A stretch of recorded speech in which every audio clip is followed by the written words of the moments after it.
Quero agradecer muito o convite, viu, Arthur? A tia, a tua orientadora.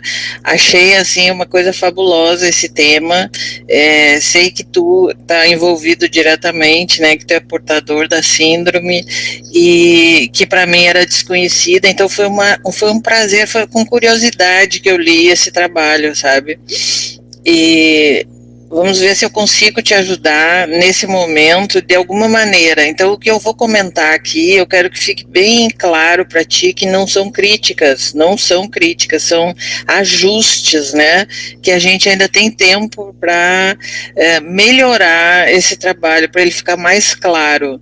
Então, a minha participação vai ser no sentido de solicitar alguns ajustes, mas assim, ó, tu vai combinar, vai sentar com a tua orientadora e vai ver o que procede e o que não procede para vocês. O que vocês acharem que não procede, vocês ignorem. São só algumas sugestões, ok? Então, deixa eu abrir aqui que eu fiz algumas anotações. Acho que o trabalho, eu vejo assim, né, o esforço que tu fizesse, Arthur, na construção desse trabalho, na estruturação do trabalho, tu trabalhasse bastante, tá? Claramente, isso tá no teu texto, assim, né? E o que eu quero dizer é assim, ó, por exemplo, vamos começar. Na resumo e introdução, a última vez que eu participei como o nosso programa é o programa da Universidade Federal de Pernambuco na área de tecnologias e matemática.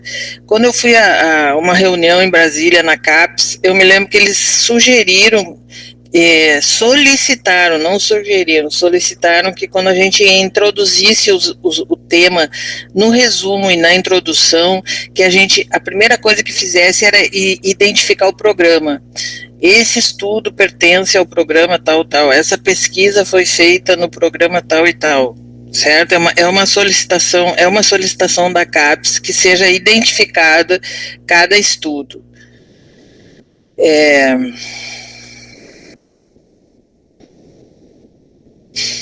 Acho que na introdução, né, tu se coloca como portador, isso é importantíssimo, né, porque a gente precisa situar como portador da síndrome de Berardinelli, importantíssimo, assim, socialmente, pessoalmente, academicamente, eu gostei muito da tua colocação e isso dá um novo sentido para a leitura da gente, né.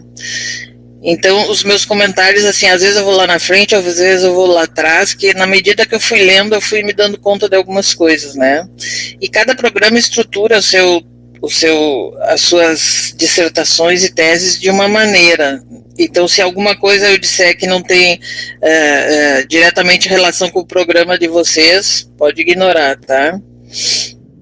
Numa introdução, no nosso programa, a gente não coloca, assim, autores, citações, a gente coloca especificamente, é uma ampliação do resumo, a gente coloca o tema bem delimitado, a justificativa da escolha desse tema, né, a importância acadêmica, a importância pessoal, a importância para a sociedade, o questionamento, a questão da pesquisa, os objetivos, a metodologia com a sua natureza, com seus objetivos, com seus procedimentos, né, sujeitos, contextos, instrumentos de coleta de dados, a metodologia sucintamente, assim, né, tu não vai descrevê-la toda, mas tu vai dar essas noções para que o leitor realmente se introduza no tema, né. A análise dos dados, como ela vai ser realizada, os resultados, se já tiver algum resultado, e a descrição sintética de cada capítulo. Então, isso para nós é a introdução. A gente nem coloca conceitos, a gente coloca essa estrutura que dá a ideia de todo o teu trabalho E aí depois, sim, na revisão, na fundamentação teórica, então vão os conceitos, os autores e tal, né? Tu até pode escolher dizer, assim, que cada capítulo está fundamentado por tal e tal pessoa, principalmente por esses e esses autores e tal. E eu notei que no teu tem várias citações, tem explicações, tem conceituação, né? Então, por isso que eu estou trazendo. No resumo, na página 5, no teu resumo, aparece o seguinte objetivo. Agora tu me acompanha bem aqui, assim, o meu raciocínio. Aparece assim: construir podcasts acessíveis sobre os aspectos educacionais e sociais da síndrome de Berardinelli e síndrome de Down como ferramentas pedagógicas nas escolas públicas. Mas tu está se referindo a professores, né? Então, eu sugiro que seja como ferramentas pedagógicas para a docência nas escolas públicas. Porque não tem relação com os alunos diretamente, né? Tem a ver com as práticas pedagógicas, né? Outra coisa vinculada agora às tecnologias, por isso que eu disse, eu vou lá e venho cá, né? Quando a gente usa ferramentas, a gente está num mundo das TICs. TICs é tecnologias de informação e comunicação. As TICs é a televisão, o rádio, o jornal, os aparatos massivos de uma mão só vai, ele é unidirecional. E as TDICs, as tecnologias digitais de informação e comunicação, então elas não usam ferramentas, a gente usa interfaces digitais, dispositivos, certo? Esse termo de ferramenta é uma questão de terminologia e de momentos, assim, né? Tu pode adotar ou não, mas normalmente a gente prefere o uso, quando está falando de tecnologias digitais, prefere o uso de interfaces digitais, né? Porque o universo digital, ele anda um pouquinho aqui, um pouquinho ali, né? Então, no resumo, isso é fundamental. No resumo, o teu objetivo aparece: construir podcasts acessíveis. Na página 18, na introdução, no primeiro parágrafo aparece: essa pesquisa objetiva construir podcasts a serem usados como ferramentas formativas sobre os aspectos clínicos, educacionais, sociais, tendo em vista a necessidade de ampliar. Eu sugiro que tu use sempre as mesmas palavras. A gente aprende, né, nas aulas de língua portuguesa, que a gente não pode repetir as mesmas palavras, que a gente não pode, que a gente tem que encontrar sinônimos para a leitura não ficar maçante e tal. Mas numa pesquisa científica é importante que tu use os mesmos termos do início ao fim para não dar confusão. Às vezes a gente quer colocar um sinônimo e muda a pesquisa, certo? Então tu vê aí, no resumo tu tem uma construção de objetivo e na introdução tu tem outra construção, certo? Ainda na introdução, na página 22, aparece a questão da pesquisa.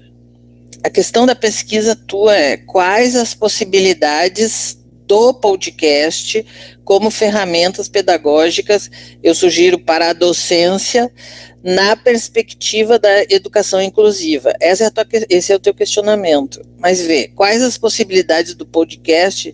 Eu sugiro que fique: quais as possibilidades do uso do podcast? Sabe? E atenção, o teu questionamento, quais essas possibilidades, vai ter que ser bem respondido lá nas considerações finais, certo?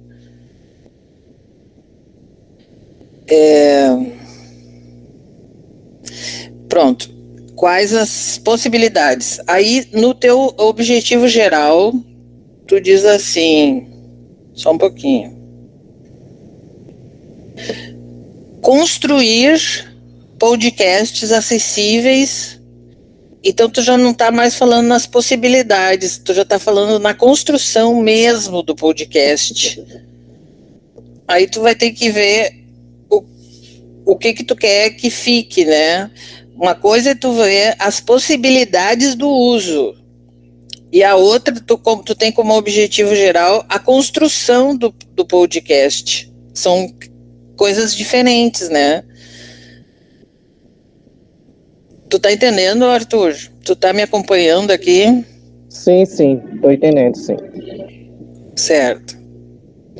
Aí depois tu conversa com a tua orientadora e vocês veem, assim, como alterar isso aí, né?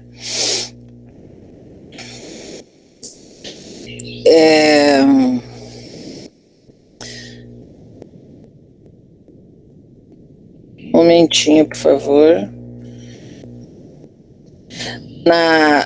Eu gostei a metodologia, né?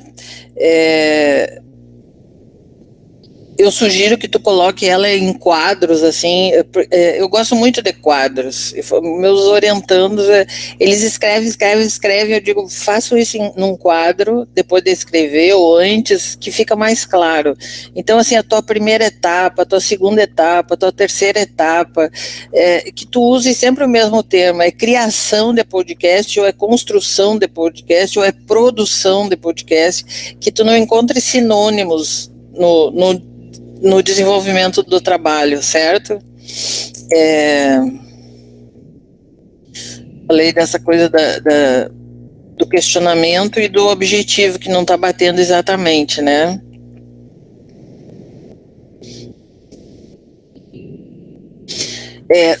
O teu terceiro objetivo específico, que trata de identificar a experiência dos professores com o podcast. Para mim, os objetivos específicos, assim, ó, tu quer construir, ver as possibilidades de uso do podcast com os para a docência, né? Aí, assim, eu acho que ele tem que estar mais focado para a docência mesmo. Porque eu vejo, assim, que dependendo do que tu escolher como teu objetivo geral, porque eu acho que tu vai ter que alterar os termos, né? Pode ser que altere alguma coisa nos objetivos específicos. Mas isso é uma coisa que tu e a tua orientadora vão decidir. Sobre as tecnologias digitais que eu estava falando antes, né, que é diferente das TICs.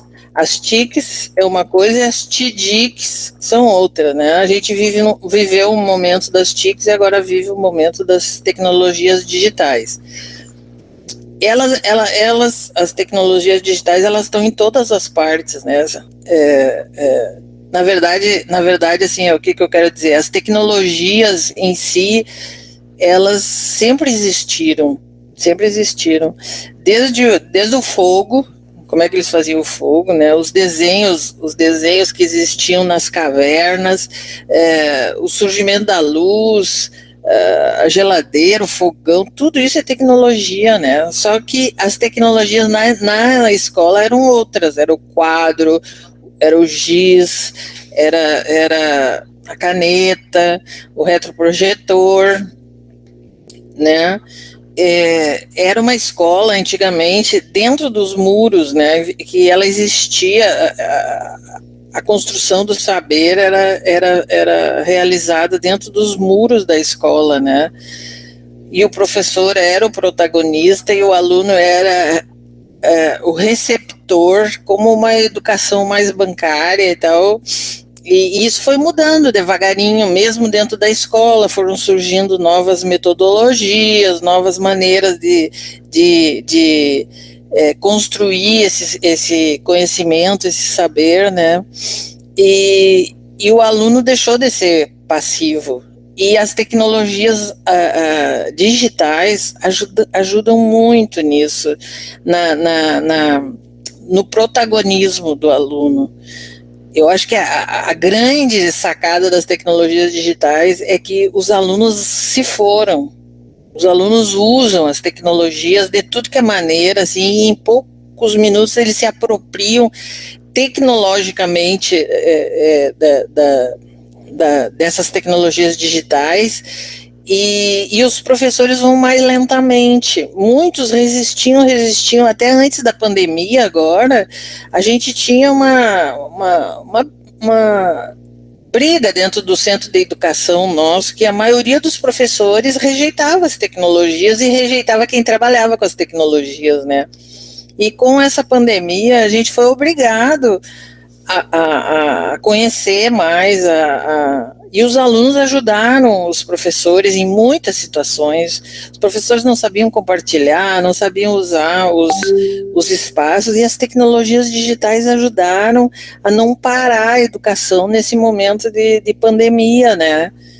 Felizmente, e quem era absolutamente contra teve que, para continuar trabalhando, para não deixar os alunos parados, teve que assumir essa postura de aprender a usar as tecnologias, né? Então, acho muito importante essa discussão no teu trabalho, e acho que, estou falando tudo isso porque a gente está vivendo um momento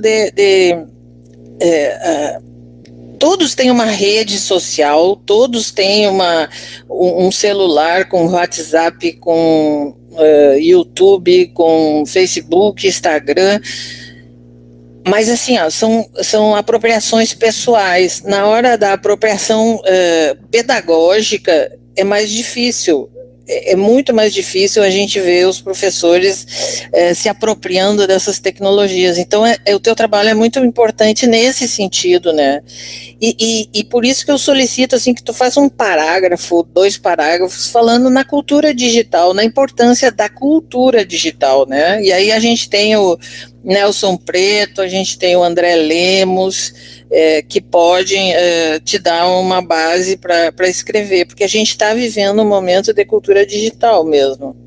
Cada vez menos a gente usa o lápis, a caneta. Se faltar internet hoje em dia para a gente dar uma aula, a gente não dá. Se a gente não tiver um computador, a gente não consegue. Então, essa cultura digital que a gente está vivendo é muito importante que ela seja descrita mais claramente. Pode ser uma coisa pequena, assim, mas é importante que apareça no teu trabalho, eu acho, né? Tu vê que na tua pesquisa, 95,2% dos professores, 95,2%, têm acesso à internet. E essa é a grande discussão agora, ter acesso ou não ter acesso. Quem não tem acesso está excluído, e não pode ser. Então, a nossa luta agora é pelo acesso das pessoas. E na tua pesquisa, 95,2% eles têm acesso à internet. E a minha grande preocupação é que nas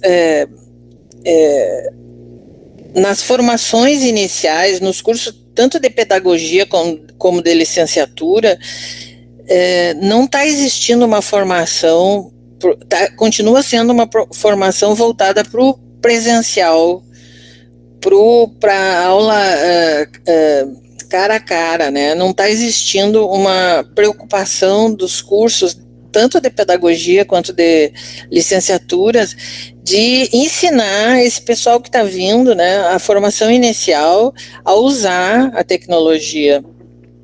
E eu sou professora de EAD, de um curso de letras online, letras português. O curso é estruturado de maneira que ele é online, mas ele prepara o aluno para o presencial, não para o universo online, o que é uma incoerência, né? Eu faço tudo diferente e aí eu recebo algumas críticas e tal, mas eu não posso dar didática só do presencial num ambiente online. Eu não posso dar disciplinas pedagógicas importantíssimas sem mostrar para os alunos as especificidades do ambiente online. Então, a gente tem que preparar os alunos hoje em dia para o presencial e para o online, e os cursos de pedagogia e de licenciatura não estão fazendo isso. Então, uma pesquisa como a tua alerta da necessidade de uso dessas tecnologias, né? Porque realmente a minha experiência me mostra assim, né, como o podcast, que é o que tu fala, né, chegou forte nos alunos, assim, né, os alunos gostam de podcast, e talvez os professores não usem mais por falta de conhecimento, sabe? Porque talvez não, é o que acontece, né? Porque uma tecnologia digital que tu pode escutar em qualquer lugar, que tu pode tá no ônibus e tu tá ouvindo, tu tá no carro e tu tá ouvindo, e eu tenho acompanhado podcasts assim do Brasil e fora do Brasil, e eu fico encantada com as possibilidades que se abrem na educação para o podcast. Então a tua pesquisa é 10 nesse sentido.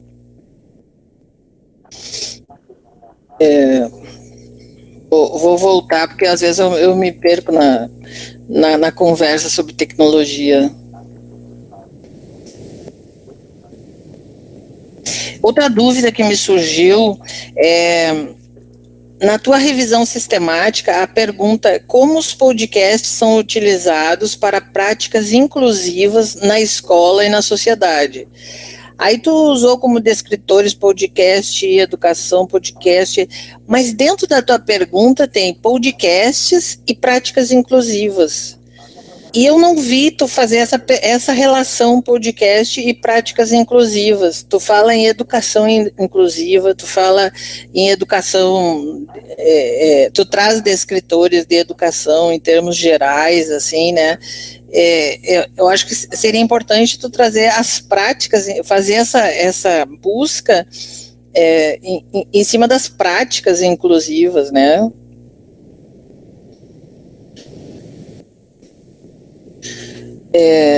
A partir da página 88 começa a discussão dos dados, tá? E aí eu noto assim, ó, que vê, a introdução, como eu disse, né, ela poderia ser mais enxuta, sem teoria. Aí depois entra na fundamentação teórica e aí tu coloca toda a teoria na fundamentação teórica. E aí a metodologia, tu traz os passos, os procedimentos, pode trazer autores que dizem que esse passo é melhor para aquilo, para aquele outro e tal, mas assim, tu tem que se referir aos procedimentos. E quando chega na discussão dos dados, tu não pode trazer teoria nova, tu tem que trazer o diálogo entre o que os teus dados estão dizendo com o que tu já trouxe lá na teoria, o que tu já trouxe na fundamentação teórica. Aí os dados vão dialogar com a fundamentação teórica. Então eu notei que no teu trabalho, a partir da página 88, tu traz novas mensagens teóricas, novas teorias. Então eu sugiro que tu coloque toda a teoria na fundamentação teórica e depois tu só discuta aqueles dados em relação ao que os autores disseram, não disseram, e é o momento de tu se incluir nessa pesquisa e dizer se tu concorda, se tu discorda com esse autor, com aquele autor, em cima dos dados, mas a teoria está toda na fundamentação teórica, certo? E nas considerações finais, é importantíssimo que tu se coloque também, né? O que foi, tu tem que responder o questionamento, né, da tua pesquisa e dizer assim, o que foi para ti o mais relevante, o que foi o destaque dessa pesquisa toda que tu fizesse, desse trabalhão todo que tu tivesse. Então, eu sugiro que tu se coloque, assim, né, qual foi para ti o grande ponto dessa pesquisa toda que tu fizesse, que tu precisou ter muito fôlego para fazer, e eu só tenho que te parabenizar pelo trabalho, pelo esforço, tu e a tua orientadora, e essas coisas que eu falei em relação à metodologia, à análise dos dados, é só para ter uma estrutura mais enxuta, assim, do teu trabalho, porque tem algumas coisas que eu senti na minha leitura, né, na minha percepção, que estava meio misturado. Então, seria bom que tu tivesse cada coisa no seu lugar. Eu tenho mais algumas coisas, eu vou te mandar essas anotações, tem mais algumas coisas assim, mas que agora eu julgo que não precisa mais. Aí a minha participação eu encerro aqui, eu vou ficar escutando os colegas para ver as outras contribuições. Estou aqui, Arthur, a gente não se conhecia antes, passou a se conhecer no dia de hoje, mas eu estou disponível, sabe? Eu acho que quando a gente vem para uma banca, a gente passa a ser padrinho, madrinha daquele estudante para sempre. Então, o que tu precisar, o que eu puder ajudar, pode contar comigo. Parabéns, viu? Parabéns à orientadora também. Você quer fazer algum comentário, Arthur? Muito obrigada, professora Thelma, pelas suas contribuições, né, contribuições preciosas. Parece o momento da qualificação. É o melhor momento. Isso. Já escolhe a banca de qualificação pensando na defesa, então esse olhar cuidadoso e atento, né, a todas as partes do trabalho ajudam, né, o aluno, ajudam o processo de orientação, então eu só tenho a agradecer. Não sei se Arthur quer fazer algum breve comentário antes de passarmos a Betânia, Arthur? Posso só falar uma coisinha? Sim. Primeiramente, eu quero agradecer, professora, pelo aceite, né, de participar dessa banca. Primeiramente porque eu vi que você poderia contribuir bastante na minha pesquisa, pelo fato de você ter orientandos, né, que discutem sobre o podcast, estar mergulhada sobre as discussões. E eu adoro. Pelo fato de estar mergulhado também nas tecnologias digitais, né? E quanto àquela questão da revisão sistemática, Sim. Que, na verdade, eu tinha feito muito antes, eu tinha feito antes de aplicar a parte dos resultados. Sim. Entendeu? Então, quando eu coloquei práticas inclusivas, eu não tinha nem sequer, eu acho, pensado na própria palavra práticas. Claro. E sim, a educação inclusiva especial, porque é uma terminologia, um conceito mais amplo e que, no meu olhar, poderia ser contemplado, entendeu? Sim. Então, Sim. por isso que eu não utilizei como descritores práticas inclusivas. Sim, sim. Eu entendi.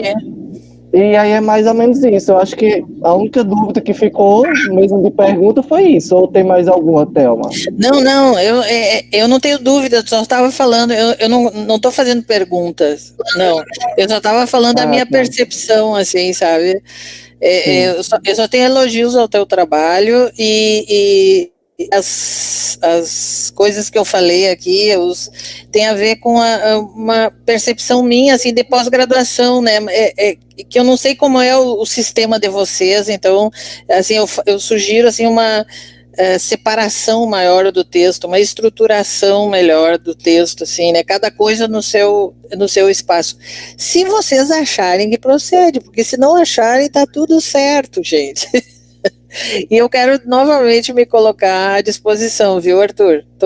Tô aqui em Recife, trabalho com podcast, gosto de podcast, acho que ele chega em pessoas assim, chega lá dentro da pessoa, por isso que a linguagem tem que ser diferente, não pode ser uma linguagem de rádio, como muita gente está encarando, que é um programa de rádio, não é diferente, a pessoa entra lá dentro do ouvido da outra, tem que ter uma delicadeza, tem que ter uma maneira de chegar, e eu acho que tu conseguisse fazer isso, e então, só tenho que te parabenizar pelo trabalho. É a sensibilização, né? Eu acredito que eu consegui contemplar, principalmente pelas temáticas, né? Síndrome da Hardinelli e síndrome de Down. Sim. Embora a síndrome de Down seja muito mais amplamente discutido, né? Mas ainda existem algumas questões do próprio sujeito. Às vezes existem muitas análises, mas não valorizam a própria narrativa, né? Faz uma interpretação, né?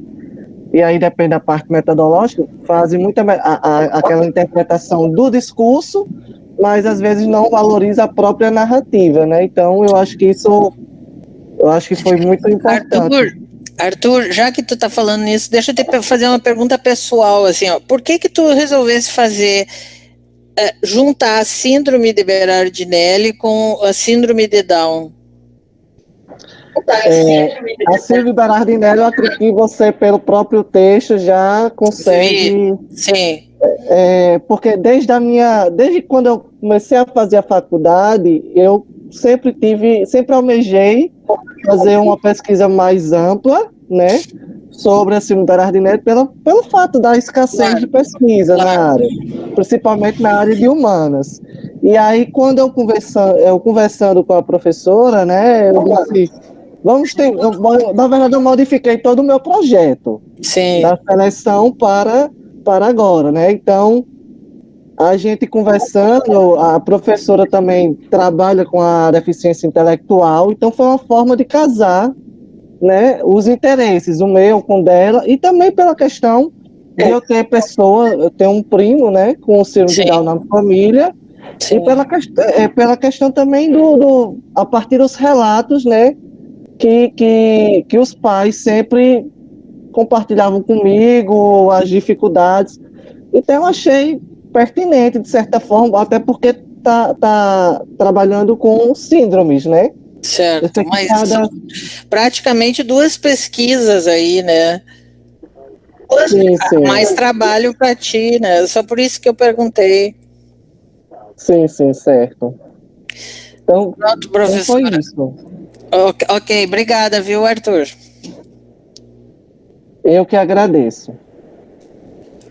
Betânia, muito obrigada também pelo aceite. Betânia vem contribuindo com o trabalho do Arthur desde os primeiros componentes, né, obrigatórios do programa de pós, né, que o Arthur é aluno, então ela também conhece a gênese, né, das inquietações do Arthur, então muito obrigada pelo aceite. Conheço. Está com a palavra. Conheço e agradeço a oportunidade. Eu concordo plenamente com o que a professora Thelma fala, que a gente vai abraçando determinadas causas, né, em meio aos nossos orientandos, durante as disciplinas, a gente vai conhecendo pessoas que, para mim, são pessoas muito incríveis, né, porque eu digo que ele é um menino de ouro, sabe, assim, quase tenho vontade de colocar Arthur no colo, de tão dedicado que ele é, não é, assim, uma pessoa incrível, e a gente se comunica muito, mas veja, esse trabalho do Arthur, para mim, ele ultrapassa a dimensão de uma simples dissertação. Ele é um trabalho que tem um fôlego muito próximo, eu já tinha uma tese de doutorado. Né? A pretensão dele é muito além de um trabalho no nível de mestrado. Então, dá vontade de começar a avaliar, olhando aqui para os critérios que eu avalio as teses, eu coordeno o CAPES de tese da educação, e eu estou aqui aberto com os critérios, né, e os comentários sobre os critérios, em que um trabalho desse se distancia de uma tese. Não é? Porque, claro, que precisaria de um pouco mais de fôlego, mas, do ponto de vista da originalidade do trabalho, não é? É um trabalho assim, extremamente, eu diria assim, bem original, tem uma dimensão social e acadêmica muito forte. Parte de um princípio que é irrefutável, ele vive na pele uma das síndromes. Então, isso também é algo que né, contribui bastante para ele saber do que ele fala sobre a síndrome. Também concordo, Thelma, que eu acho que a Down, né, pela própria natureza, eu não sou especialista nessa questão da educação para necessidades especiais, mas isso é um tema hoje transversal, porque nós temos a obrigação de estar estudando, aprendendo cada vez mais como lidar com essa inclusão que é tão difícil, né? Então, assim, mas eu não pesquiso nessa área, minha área é formação de professores, ensino, aprendizagem, estou no programa esse, né, porque tenho dado um passo a mais para o uso pedagógico das tecnologias na educação, que eu concordo contigo, há ainda muita resistência da gente quebrar fronteiras, não é? Então, agora, com essa desgraça do Covid, tem algumas coisas que a gente vislumbra com resultados até positivos para todos os profissionais, seja da educação ou de outras áreas.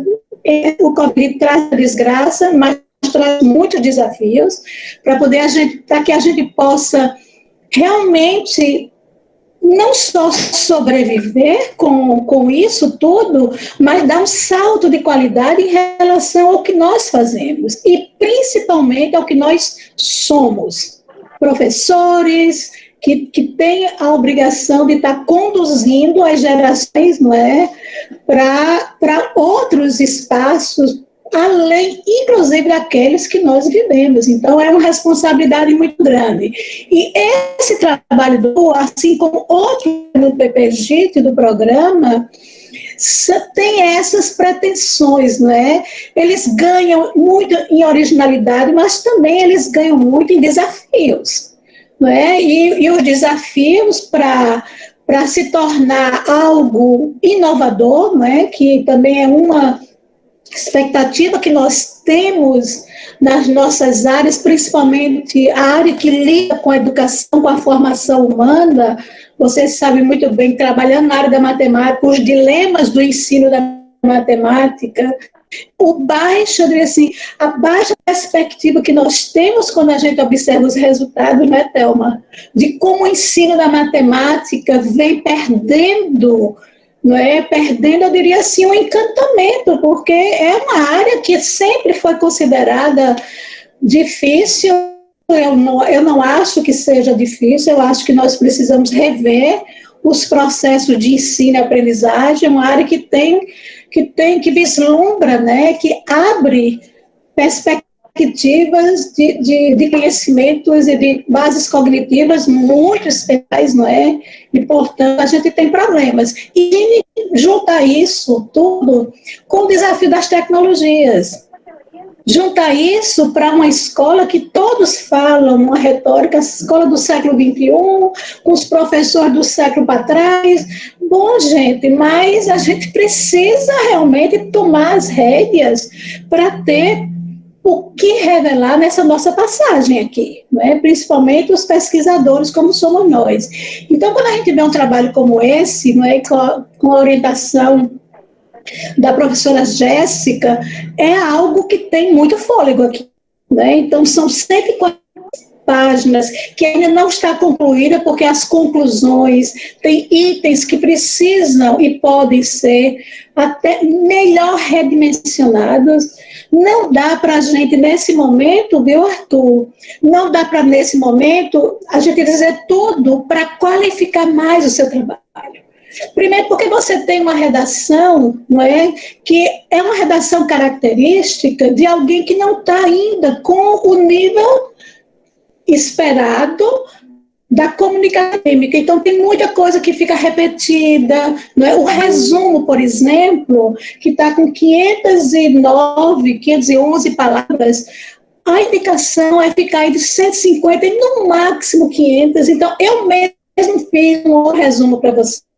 Né? Foi melhorando, porque assim, tem que, para contribuir, vamos já contribuir com alguma coisa. Então, o próprio resumo, e eu também identifiquei os mesmos deslizes que a Thelma colocou, por isso que a minha maior contribuição seria essa, reorganizar com você a questão. Então, quando eu olho aqui o resumo, ele já está, né, ele já contempla a questão com foco na formação dos professores, porque é isso que você se propõe, não é? Deixa eu ver aqui que está aberto. Deixa eu ir aqui, não é? Então, veja, se a nossa contribuição, não é, for exatamente nessa parte, isso já é um ganho enorme. Por quê? Porque o que a gente chama, né, o que nós chamamos do rigor científico, para a gente dar muito crédito aos resultados que você encontra, isso tem que estar dentro de uma lógica, e a lógica é partir de uma questão, e essa questão ela não pode ser escrita com outros termos. Por quê? Porque o sentido, o significado, a gente pode correr o risco de ter algumas disfunções até estética. Então, o que a professora Thelma falou é exatamente isso, né?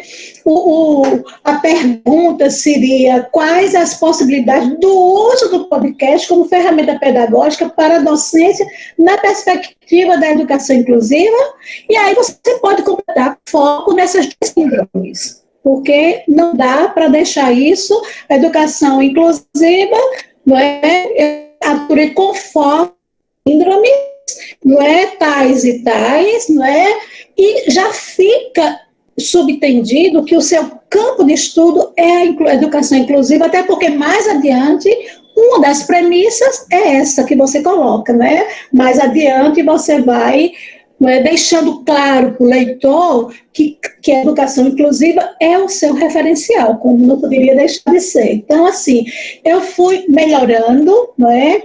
Coube exatamente dentro do espaço que um resumo precisa estar. Fui mexendo um pouco também nos resultados da Avreu, como diz um amigo meu, Isauro, o professor Isauro. Então, assim, mais precisamos termos que isso, não é? Eu acho também é mais fácil para a gente, que está mais fora, e fica muito mais difícil para a própria orientadora e para você, que estão tão imbuídos no texto, que muitas vezes não percebe certas coisas. Por isso que é importante os exames de qualificação, como nós temos observado aqui. A questão dos objetivos, né? Veja só, que eu acho, viu, Jéssica, que essa seria, assim, uma contribuição que ajudaria bastante, porque o texto está muito bem escrito, a estrutura do texto, não é? Pode ter algumas coisas para serem melhoradas, mas o objetivo geral também eu acho que não poderia ser construir, mas desenvolver, não é? O podcast para o seu uso como ferramenta pedagógica para a docência, na perspectiva, né, da inclusão ou com foco, repetir o próprio problema. Né? O verbo, eu acho que realmente seria desenvolver podcast, experiências por meio de podcast, objetivos específicos. Eu acho que organizar as narrativas de pessoas, isso tem um sentido, fazer essas análises das narrativas, mas o último seria revelar o alcance dessa experiência. Não é? Acho que falta um objetivo para revelar o alcance dessa experiência vivenciada pelos professores, porque é um estudo, como você diz, que tem uma característica de ação, de participação, não é? Inclusive você mediando tudo isso, com os professores, que não foram poucos, porque não é fácil, não é? Juntar aquele grupo de professores, um perfil, professores que já não são professores bem experientes. Eu sugeriria, calcula a média da idade, calcula a média do tempo de serviço na docência, porque isso dá uma contribuição para a gente conhecer como é, né, aquele perfil em relação a esses dois itens. Então, revelar esse alcance da experiência. E o último, que eu acho que é sistematizar a experiência para disponibilizar os resultados. É a entrega. Nós estamos no mestrado profissional, que a gente espera que isso que você tenha uma entrega. Então, não sei se valeria a pena colocar aqui nos objetivos, mas em algum lugar de compromisso, né, de sistematizar a experiência para disponibilizar seus resultados, 3 pontinhos, e aí vocês, não é? Mas seria, acho, de um bom tom. Com isso, né, eu acho assim, que o texto, ele precisa, como todos os textos, né, eles precisam de uma revisão, principalmente de alguém que não seja muito dentro do mesmo, para identificar muitos probleminhas, não é, com a vírgula, com parágrafos muito longos, às vezes, que perde a riqueza dessa comunicação. Então, aí, não é, daria para passar por uma pessoa que fizesse isso. Eu também sinto que todo procedimento metodológico, que é uma riqueza, não é, poderia ser organizado em quadros. A gente tem feito muito isso em outras dissertações, entendeu? Já que está tudo feito, agora sistematizar em quadros, isso, inclusive, didaticamente falando e metodologicamente, é muito bem-vindo, até porque isso fica um registro importante, né? São quadros que surgem de uma estrutura mental de você tomar aquelas decisões para fazer aquelas etapas que você já coloca, né? Até bom. Eu chamaria atenção também para os resultados, né? Os resultados, claro que eu estou entendendo que aquele item, né, o último item não está pronto ainda, as considerações finais, ela está incompleta. Tem muita coisa que eu acho que você poderia pensar de determinadas contribuições que vão surgindo ao longo do trabalho, entendeu? E tem outras que eu ia descartando, então eu também mexi nesse texto. Sinto que é preciso, portanto, ampliar os resultados mais significativos, não é? Com mais detalhes, e as respectivas limitações e as especialidades, porque você mesmo falou de algumas limitações dos professores, são muito conhecidas, mas não basta falar, mas exemplificar, não é? Qual é a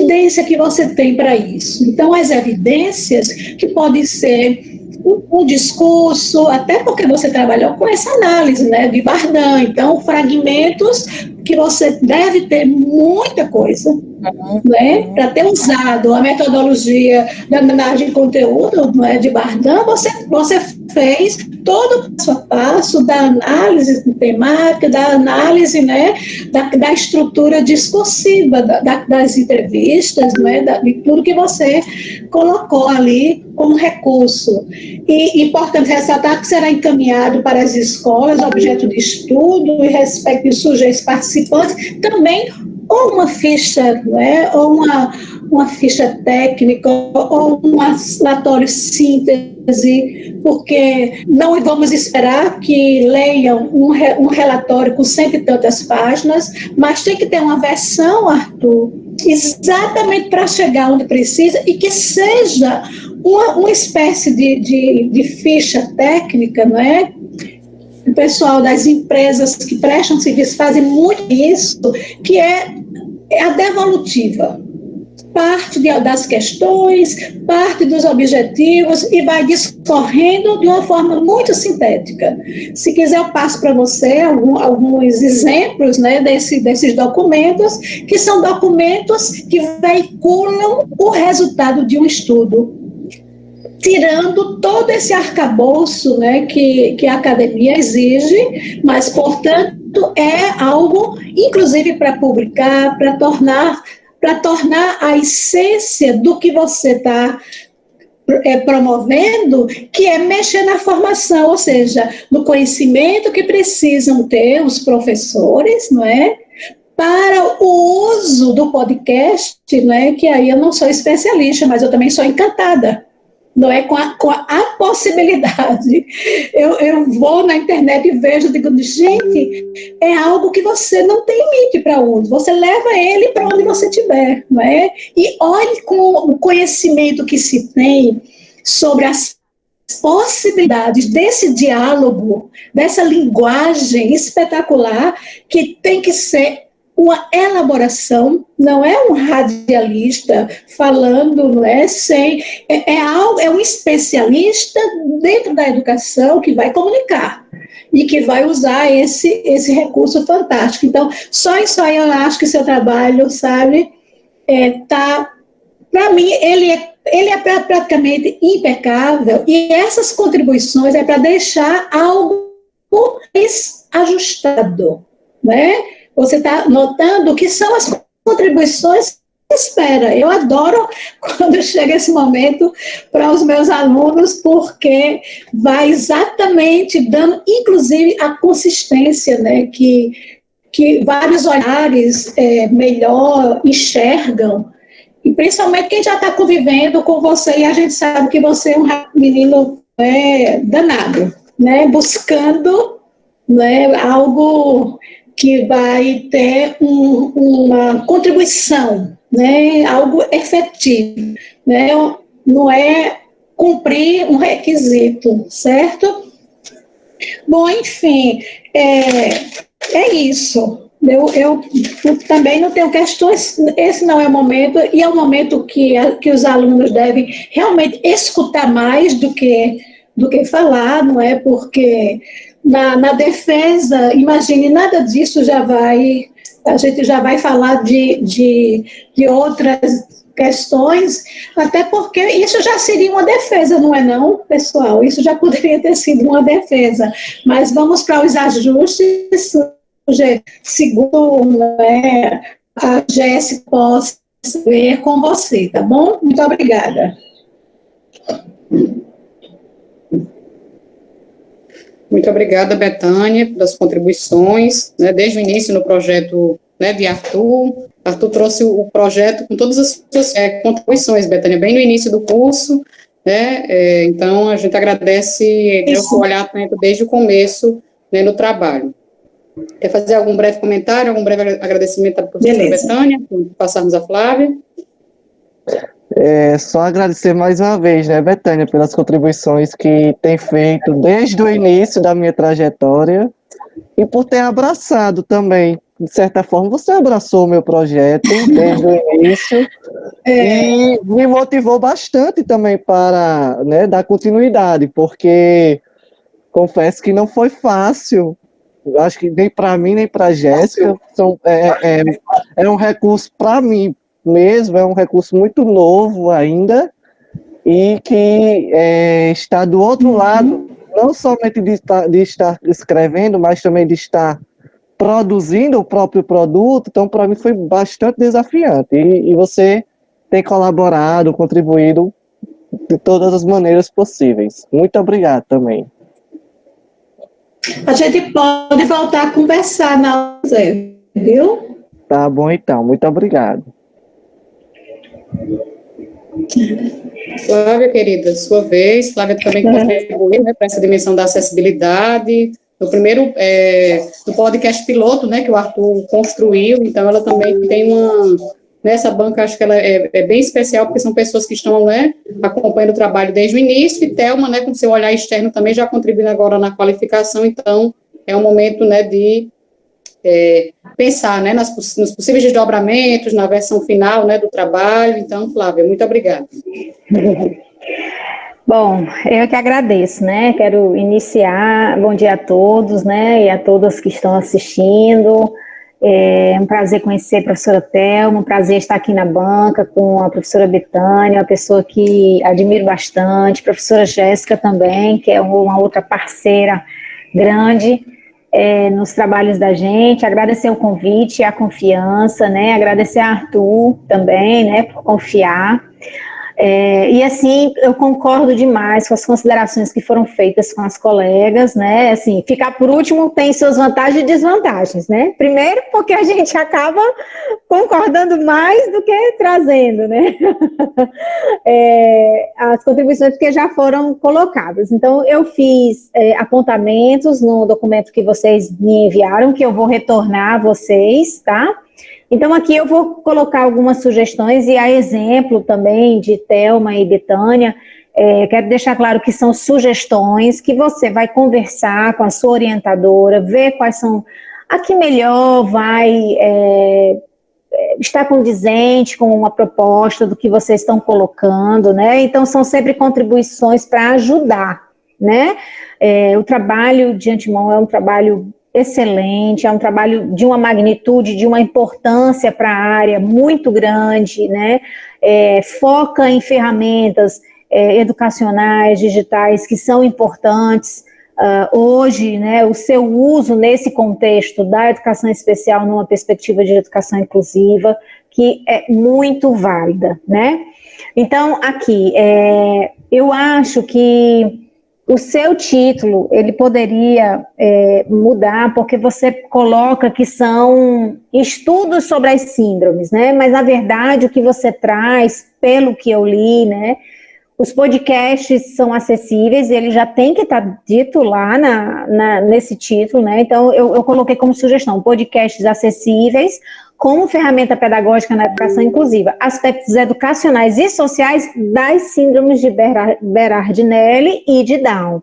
Na verdade, não são estudos sobre. Os podcasts, eles vão trazendo esses aspectos educacionais e sociais sobre as síndromes, né? Mas, como eu disse, é uma sugestão, que aí você vê depois se acha interessante ou não, né? Assim como Betânia coloca também, eu acho que o seu resumo, ele precisa ser reorganizado, né, de uma maneira mais clara. Eu vejo também aqui que você sempre usa TEDx com o S no final, e já houve uma discussão que esse S sai e fica só TEDx, né, na questão da escrita, né, e fiz algumas consideraçõezinhas quanto a questões de tempos verbais, que você precisa ver isso também, e nas suas palavras-chave, que em vez de podcast acessível, né, você colocasse podcast, acessibilidade, síndrome de Berardinelli, síndrome de Down e inclusão, né, ao invés de ferramenta pedagógica e formativa, né, mas aí também são as sugestões que eu venho trazendo. Deixa eu ir lá, eu estou passando aqui página a página, mas eu grifei em amarelo, que é fácil de identificar, tá certo? Então, você vê a questão dos tempos verbais. E aí eu fiz outras sugestões também na escrita de algumas coisas, mas vocês vão ver que não adianta a gente estar falando aqui, né?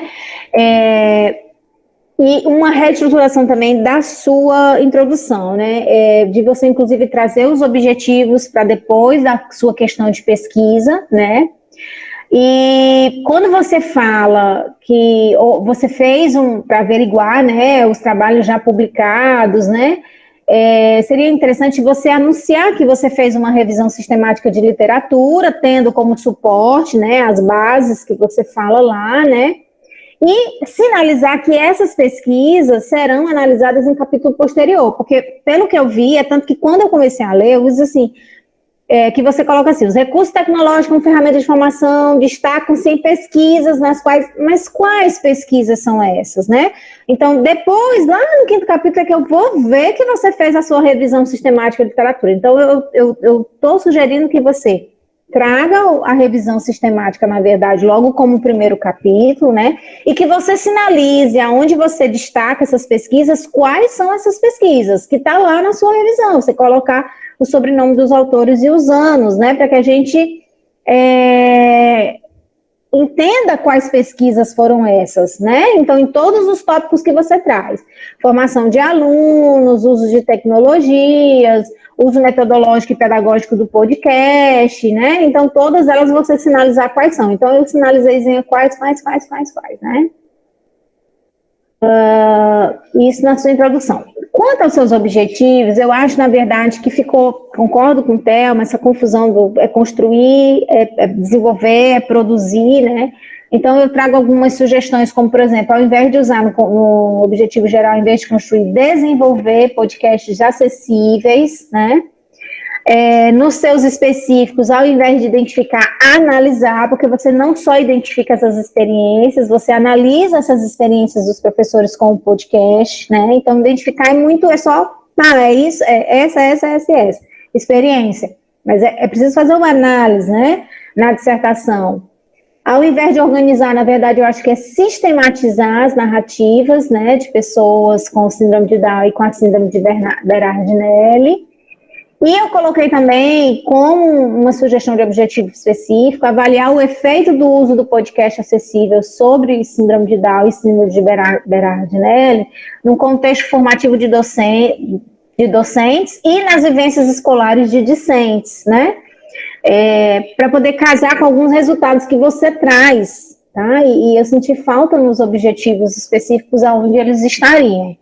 Mas aí você vê também eu esqueci só de gravar essa aqui em amarelo, deixa eu gravar aqui para você identificar onde é que está. E aí eu sugiro, né, que seu capítulo 2 seja a revisão sistemática. Eu faço umas considerações também nas questões de formatação, que você bota ponto final nos títulos, ponto final do 2.1 ponto, né, e são coisas que não tem, né, pelas regras da ABNT, tá certo?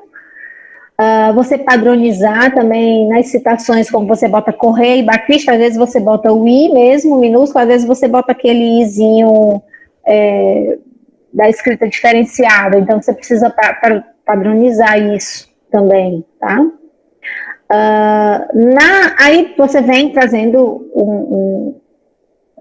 os seus referenciais teóricos muito bem discutidos, né, muito bem colocados. Aí eu passo agora para as questões metodológicas, né, e aí concordo com Betânia, que muita coisa precisa ser sinalizada e, na verdade, organizada de uma forma que fique mais claro, né, esses caminhos metodológicos, né. Eu acho que essa sua pesquisa e intervenção, ela é um estudo de intervenção do tipo antes e depois, e isso precisa estar sinalizado, né, porque essa pesquisa e intervenção, ela vai consistir em realizar essa ação que é intencional para esse grupo de professores das escolas que você escolheu, para verificar o impacto que o podcast tem sobre esses participantes, né, o uso do podcast.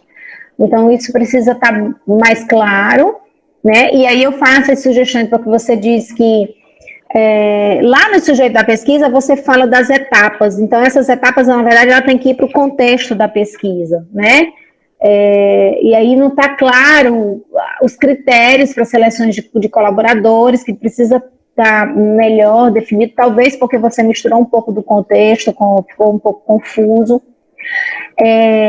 Eu acho que a coleta de dados, os instrumentos, eles precisam entrar no design da pesquisa, né? Então você tem que ter como capítulo, em vez de subcapítulos, né, coleta de dados, grupo focal, você fazer o design da sua pesquisa, né? E aí, nesse capítulo do design, você insere, então, a coleta de dados, as etapas, como é que vai ser em cada passo, de uma forma que se organize melhor, tá? Já sugeri, né, que o 5 ele subisse, né, ficasse como capítulo 2, na verdade, essa sua revisão sistemática de literatura. Deixa eu ver aqui mais o que eu coloquei. Tá. E aí você fala dos folders que eu disse assim, você precisa colocar ele em apêndice e sinalizar que ele vai estar em apêndice, ou você trazer para cá, para o próprio texto, e mostrar como é que foi pensado, como é que ele foi organizado e qual foi o produto final. Então você tem que fazer essa discussão desses folders de cada podcast nesses seus resultados, né? Porque ficou solto, como é isso? Como foi isso, né? Então, para você trazer para que a gente possa visualizar. Você tanto pode trazer no apêndice como no corpo do texto. Eu acho mais viável que seja no próprio corpo do texto, né? E aí você explicar o passo a passo como é que foi isso, como é que ele foi pensado, como é que ele foi organizado, né? Enfim. Eu acho que... E aí as mesmas considerações que Betânia traz, as considerações finais, são as que eu coloquei, que precisam, nas considerações, você precisa pontuar vários outros elementos dos resultados que você traz e aprofundar essas discussões, porque ali é o momento mesmo de você mostrar o seu peixe, né? Você mostrar o seu produto. Olha, isso aqui é assim, assim, assim, isso aqui foi válido por isso, isso e isso, né? Então, você trazer com mais consistência as suas discussões que você encontrou nos seus resultados nessas considerações finais, né? E sinalizar possíveis aprofundamentos, né? Caminhos que o seu trabalho, a sua pesquisa pode vir trazer. Tá? Então, é isso. Deixa eu ver se tem mais alguma coisa. Acho que não. Pronto. E do mais são as questões que as professoras já tinham pontuado, né? Professora Thelma e professora Betânia. Então, eu acho que são, como eu reforço, são apenas contribuições que eu acho que possam, você tem que discutir, né? Acho não, com certeza você precisa discutir com a sua orientadora e aí verem quais são os melhores caminhos a ser seguidos. Eu queria só dizer uma coisa, voltar a falar uma coisa rapidinha, por favor.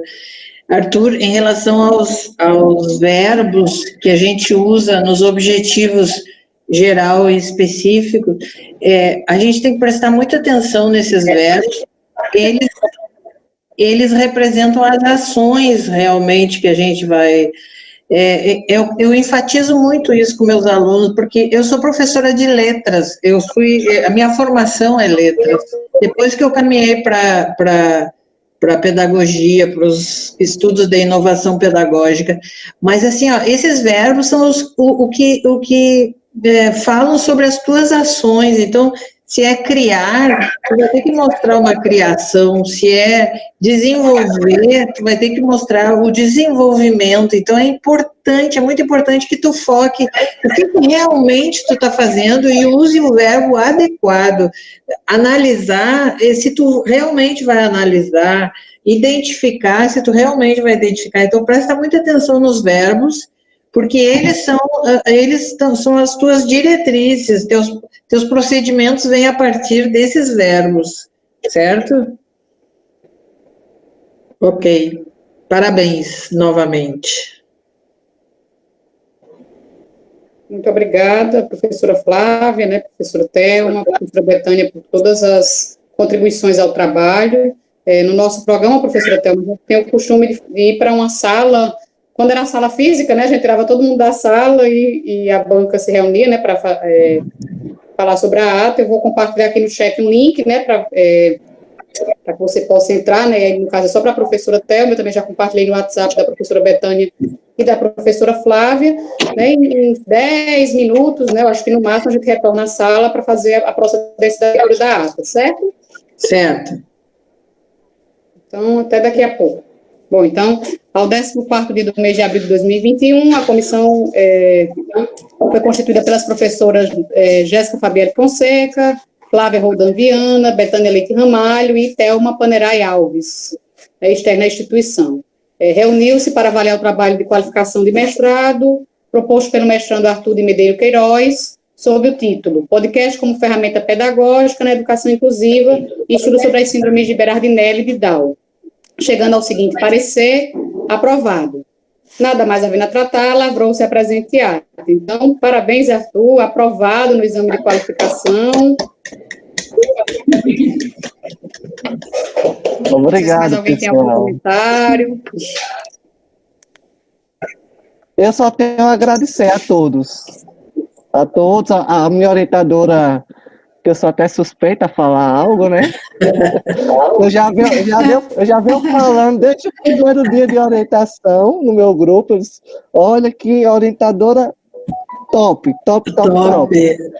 E agradecer também a todos que estão aqui presentes, embora que o horário às vezes não bate, né? Pela questão de muitas pessoas ainda trabalharem, enfim.